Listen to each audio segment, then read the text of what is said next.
desempeñaron un papel importantísimo. Por eso creo que, en primer lugar, nos vamos a referir rápidamente al Cádiz de las Cortes. En enero de 1810, hasta esa fecha, todavía Andalucía no había sido invadida por los franceses.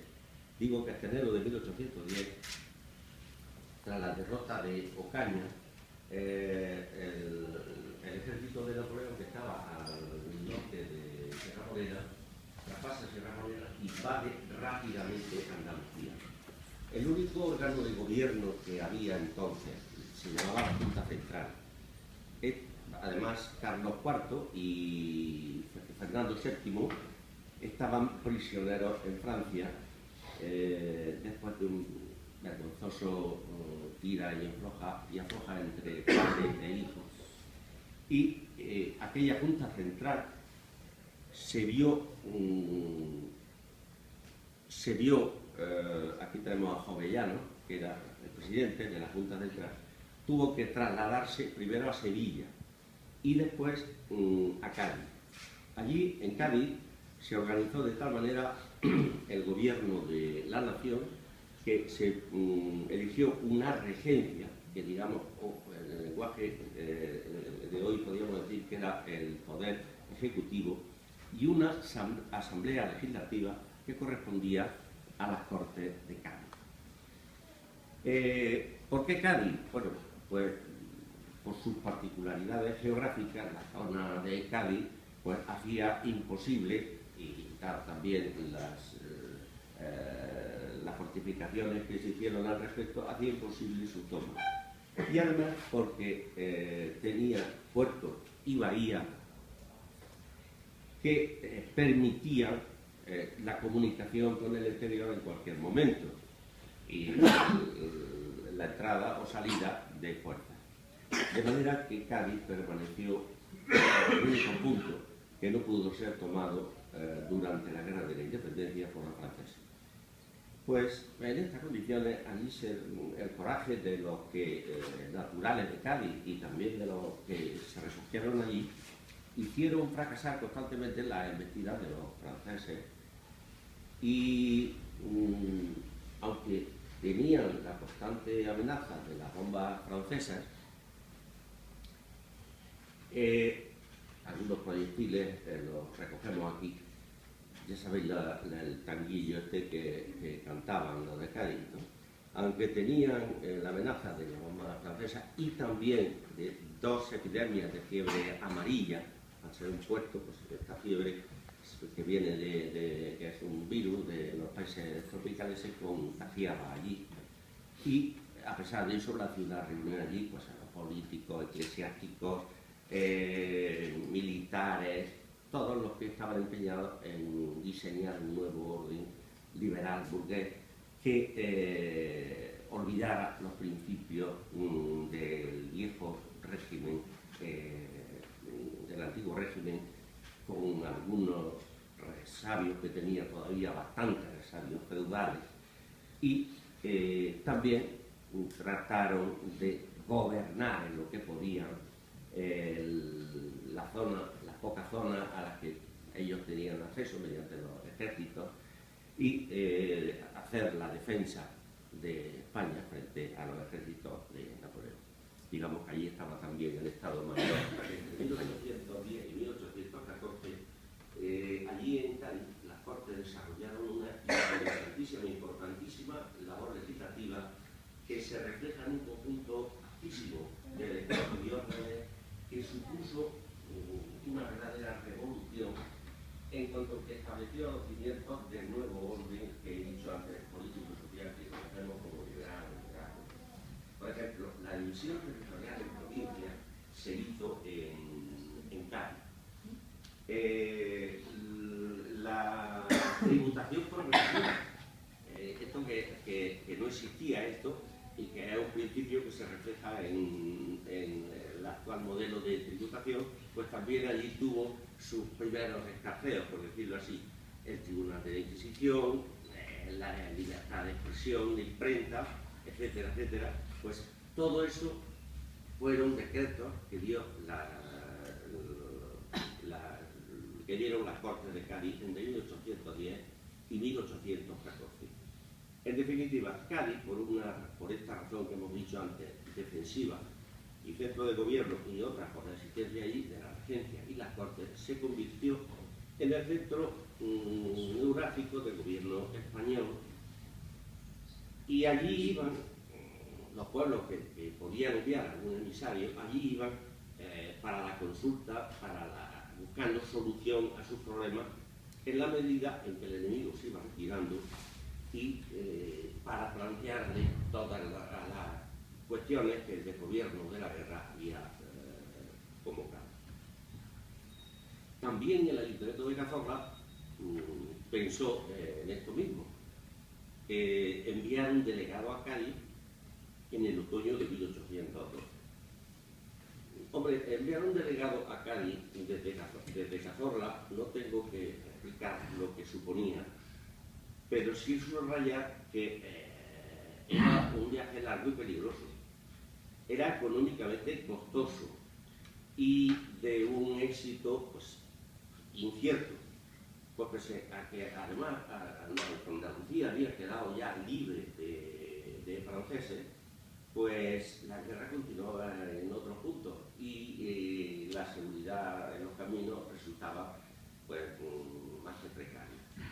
Por lo tanto, las razones que tuvieron que cavilar los miembros del Consejo entonces de Cazorla tenían que ser sólidas, tenían que ser fundamentales. Y yo creo que lo eran. Ellos se basaban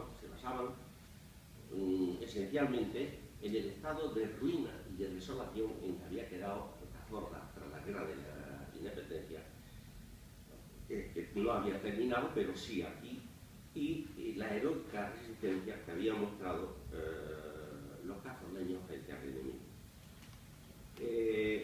Así había sido. Durante 1808 y 1809, que no estaba Cazorla y Andalucía ocupada por los franceses, Cazorla había mandado, y esto ya lo reflejé en un trabajo que publicamos hace algún tiempo, había estado mandando, sobre todo a la Carolina, que era el centro donde estaba el ejército de La Mancha, después que tuvo distintos nombres, mandaba allí, mandaba sobre todo suministros, y a la parte oriental, es decir, de Sierra Morena, por Montizón, por toda la parte oriental de Sierra Morena, mandaba soldados, un cuerpo de tiradores de cazorleños. De manera que durante el tiempo que no había estado ocupada había colaborado bastante. Y entre 1810, que se había producido la ocupación, y 1812, pues había plantado resistencia a los franceses pues, con bravura, con tesón. Los franceses habían atacado por lo menos en veintitantas veces Cazorla y habían sido repelidos. En esa lucha había perecido, Cazorla había quedado destruida y había perecido, pues yo calculo que a lo mejor un 2% de la población había, de lo que eran los de Cazorla, había muerto. Hombre, los miembros del Cabildo ya habían padecido tanto o más que los cazorleños de a pie, por decirlo así. Habían padecido los sufrimientos de la guerra. Ellos tenían que juntar entre todos dinero muchas veces para que los franceses se fueran de aquí. También tenían que darle a la guerrilla, que no se andaba con chiquitas, cuando tenía que pedir algo a los cazorleños. De manera que ahora que se daban cuenta de la situación tremenda en que estaba Cazorla, pues decidieron mirar a Cádiz y decir, bueno, a ver si conseguían alguna ayuda que les aliviase de la situación y contribuyera a que Cazorla retomara la normalidad, digamos, que había perdido el señor, pues empezar a reunir fondos. Eso era lo más peliagudo, que los ayuntamientos reúnen fondos. Yo sé que algunos de los que estaban aquí presentes me entienden perfectamente, más después de la guerra, en los que prácticamente no existía una hacienda municipal. Entonces, se hizo una colecta entre los pudientes y también se vendieron las pieles de unas reses, lo digo como anécdota, de unas reses que había que mandar a Quesada, donde había un cuerpo de ejército partido otra destacado que había que sostenerlo con reses de cazorra, aparte de ello. En fin, que rápidamente se consiguieron 4.000 euros, 4.000 reales, no euros, reales, que ya me todavía. Bueno, para que nos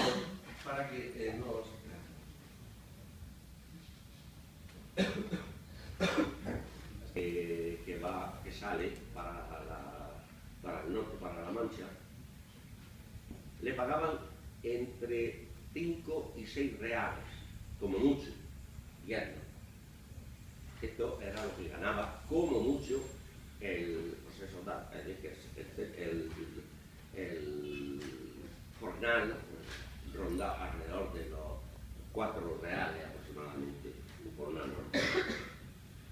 Bueno, pues se reunieron por fin los 4.000 reales. Pues ya tenemos el dinero. Pero entonces, don Manuel de Godoy dice que con 4.000 reales no se puede ir a Cádiz en esas circunstancias. Que por lo menos necesitaba 6.000. ¿Y de dónde sacamos nosotros los 6.000 reales? Bueno, ya no se podía, porque las cosas estaban fastidiadas. Pues entonces se busca un nuevo comisionado. ¿Quién es? Total, que aparece un presbítero que se llamaba don Juan Gómez de la Torre, personaje desconocido hasta ahora, pero pues lo hemos encontrado en los archivos, los locales y en los de Toledo también. Este hombre sí que aceptó su cometido, recibió dinero y se salió para Cádiz en la última semana de noviembre de 1812. Bueno, entonces hay que detenerse un momentillo rápidamente en la figura de este hombre. No es este que aparece, pero sí hemos traído un clérigo de la época, ¿verdad? Este hombre, creo que se trata, porque hay coincidencias, la figura del presbítero cazorleño don Juan Gómez, hijo de un alcalde ordinario de Cazorla, que en el año de 1810, es decir, bajo la ocupación francesa, hizo un viaje a Jaén, y digo que acompañó a su padre, por encargo del ayuntamiento, con el fin de suplicar a las autoridades bonapartistas, es decir, a las autoridades afrancesadas que había en Jaén y al ejército, a los jefes del ejército francés, que cesaran los ataques y saqueos e incendios de la villa.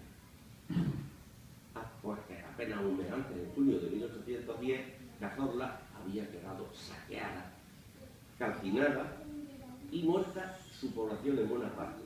La crónica dice textualmente degollada. En fin, la situación era bastante dura. Pues bien, aunque el padre y el hijo se trasladaban a Jaén, a Úbeda, Baeza y Jaén, por un encargo del ayuntamiento para pedir clemencia, pues hubo algún equívoco y el desplazamiento le creó bastantes problemas, porque fue interpretado por la guerrilla, los guerrilleros que estaban muy cerca en la sierra y cerca de esta forma aquí mismo, como un espionaje o como confraternización con el enemigo. Así que ambos pues, padecieron durante un tiempo violencia a manos de una partida de guerrilleros que estaba capitaneada por el padre Rienda, que era un franciscano que tenía más de bandolero, de extorsionador, que realmente guerrillero. Estos dos los trasladaron a Bujareza y allí permanecieron 15 días padeciendo, dice la crónica, trabajo y ofensa. Además, la vivienda aquí en Cazorla de la familia Gómez fue saqueada por el padre de Rienda. Tanto así que el ayuntamiento se quejó ante la ejército, que era el que estaba en Murcia, que era el que, digamos, de alguna manera respaldaba a la guerrilla, se quejó ante el ejército diciendo que estos dos hombres habían ido a Jaén con una comisión, digamos hoy en día en comisión de servicio. Entonces el padre Rienda fue arrestado y se vendió primero a Murcia y después a Granada. De manera que no se trataba de dos traidores, pero sí habían padecido la dureza de la guerrilla. El agravio y el arresto del alcalde y su hijo lo he referido por dos razones. Por una, porque mostrar que la guerrilla tenía su cara y su club y en la ciudad. Y cuarto, que se le declarase además cabeza del partido. Bueno, pues allí tiene una serie de vaivenes, la regencia lo manda a la comisión de premios y la comisión de premios, después de darle muchas vueltas, incluso de consultar al jefe político de Jaén, que subrayó que sí que Cazorla lo merecía, la comisión de premios pues dice que ni se podía dar el diezmo, concederlo del diezmo, ni se podía hacerlo de partido, hacer la cabeza del partido, porque todavía no se había llevado a cabo, ejecutado la división provincial, tampoco el préstamo de trigo, y en fin, que se hacía la loca la comisión de premios en casi todas las peticiones. Ahora sí, dijo que era su opinión que no tocaba ni podía recompensar más dignamente que declarando la ciudad con el título de muy noble y leal, dispensándola al mismo tiempo la honra de que en su plaza mayor o en el paraje que sea más a propósito se erija un sencillo monumento que constantemente recuerde hasta las últimas generaciones la constancia, lealtad y valor de aquel pueblo. Ahora creo que sí se entenderá por qué dije al principio que este acto era un ajuste de cuentas con el pasado. Aquí tenemos una reunión de la comisión y una portada de las cuatro consideraciones finales. Primera, creo que estoy hablando hasta ahora como historiador. Era natural que después del calamitoso conflicto España estaba toda ella sin recursos prácticamente. Luego se generó la guerra de la independencia, generó una deuda que tremenda. Este otro problema que nos padeció durante el reinado de Fernando VII, una deuda exterior de financiación tremenda.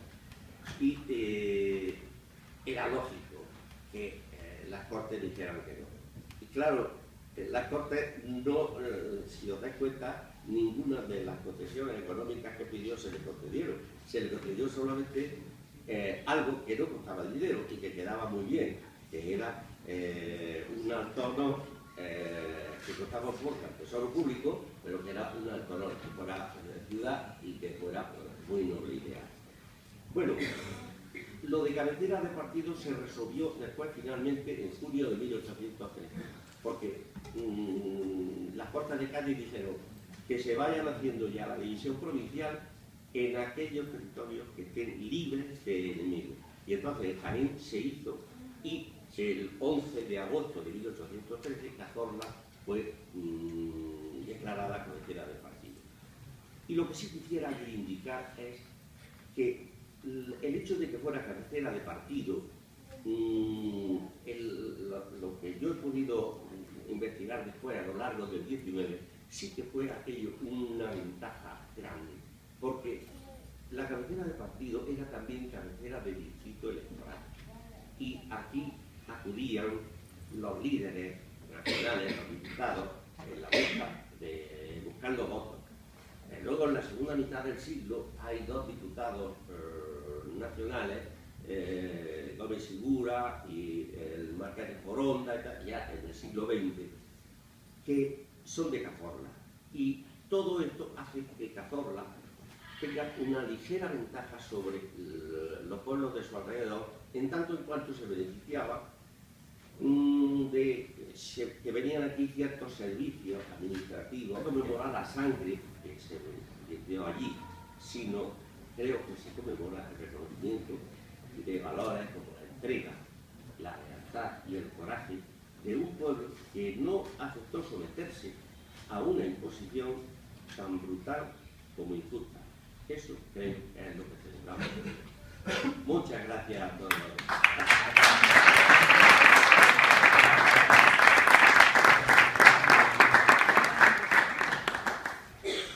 gracias, Juan Antonio, muchas gracias a Sofía. Muchas gracias a vosotros por estar aquí esta mañana, ya casi esta tarde, y acompañarnos en este acto. La pena de intervenir detrás de Juan Antonio es que va tachando casi todo lo que tenía previsto decir, y tampoco queremos alargar esto mucho. Pero en cualquier caso sí quería apostillar un par de cuestiones. Una de ellas es que, bueno, quizás hasta de los peores momentos de la historia, porque de lo que he leído y de lo que además resume muy bien Juan Antonio en un libro que se publicó hace un par de años, La forma de Villa Ciudad, de lo que he leído, esos momentos fueron brutales para nuestros antepasados. Siempre salen cosas positivas, entre ellas las que desde luego ha comentado Juan Antonio, el coraje de la gente, que quedando reflejadas en la historia quizá nos den seguridad a la hora de poner pie en tierra y tirar para adelante con cuantos problemas nos abordan día a día. Eso por un lado ya es importantísimo. Y por otro lado es que quizá precisamente por aquel momento en el que cuando nos dirigíamos a través de este presbítero a Cádiz en busca de dinero, que es lo que de forma normal pedimos tanto, bueno, pues fuimos a por dinero y nos dieron un título. Eso en principio no sé cómo sentaría a la gente del pueblo de aquel momento, que lo que pedían de alguna forma era la exención de más pago de lo que ya se había sufrido en años anteriores, pero que con el tiempo, también lo ha comentado Juan Antonio, tantas cosas buenas creo han dado para este municipio en cuanto a ya no reconocimiento, sino el hecho de que hayamos podido ser cabeza de partido, primero judicial y electoral, posteriormente solamente judicial, pero que de ahí en adelante han tenido que venir muchas cosas y hoy por hoy creo que todavía mantenemos muchas simplemente para ensalzar esos valores que comentaba Juan Antonio de coraje y de no someterse a ninguna imposición por eso mismo, porque venga bien.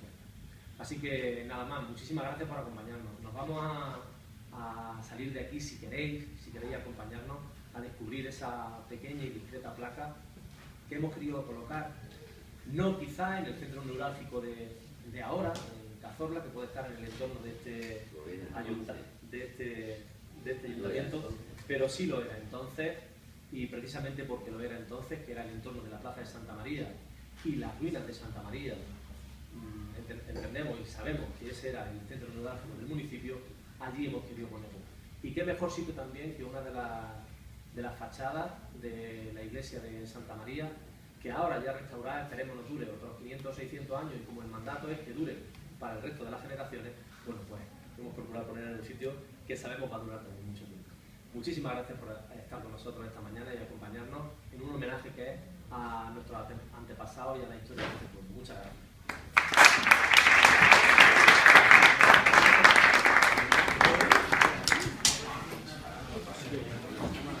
Ya, muchísimas gracias a los que habéis querido acompañarnos aquí esta mañana en la Plaza de Santa María, en la plaza en la que probablemente hace 200 años como ciudad fuera noble y leal. Esto que suena así un poco rimbombante, por lo menos para el lenguaje de hoy en día, no tiene ningún interés de subirnos mucho a la parra con nombres raros, ni muchísimo menos. Lo que queremos en este 200 aniversario es conmemorar la lucha en definitiva, la gran lucha que los vecinos, hombres y mujeres de hace más de 200 años de este municipio, tuvieron por defendernos de la invasión del ejército francés. Invasión que, conforme comentaba antes también con Juan Antonio y con alguno más, vino a traer quizá cosas que habrían tardado mucho más tiempo en llegar a España si no se hubiera producido. Y es simplemente la posibilidad de tener libertad de expresión por las calles, o la posibilidad de que pudiéramos elegir a los hombres y mujeres que nos representan. Pero al margen de eso, la declaración de Cazorla como muy noble y leal supuso, de alguna forma, el impulso para Cazorla en los siglos siguientes.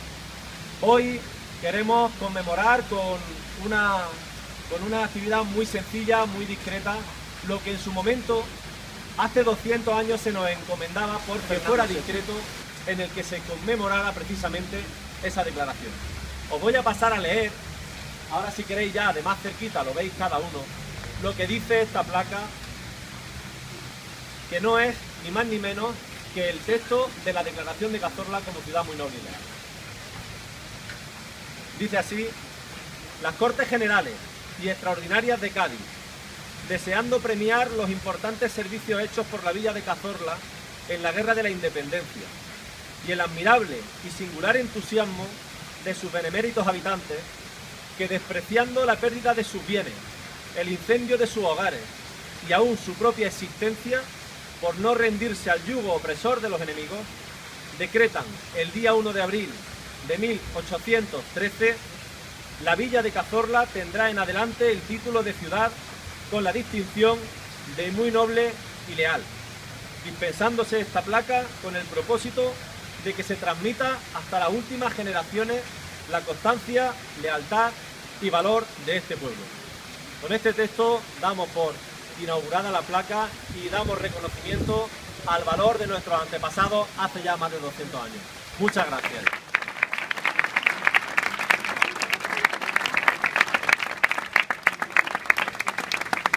Ya la banda de música creo que nos va a deleitar con una cosa maravillosa.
Thank you.